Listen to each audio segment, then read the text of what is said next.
Mean राशि रे शनि चलिले कह जाए जे आपणकर बन्या बात्या भली केतेक प्राकृतिक दुर्विपाक एबार संभावना रही थाए। आपणकर रहिला कुंभ मीन मेष राशि रे शनि 7.5 कुंभ राशि रे शनि शेष चरण 7.5 चली जन्म शनि आपणकर चलिबो मीन राशि रे एवं आपणकर मेष राशि रे चलिबो शनिकर द्वादश शनि आपणकर चलिबो। सेही भली शनि ढेया मध्य शुनिथिबे शनि 7.5 परी फल नदेले मध्य ढेया मध्य किछि कम फल दिए नाही।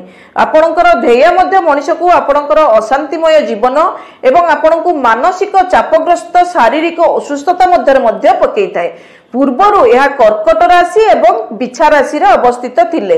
वर्तमान शनि जेतु आपणकर चलन करिवे मीन राशि रे शनि ढेया आसी जीव आपणकर सिंह राशि को एवं आपणकर धनु राशि को।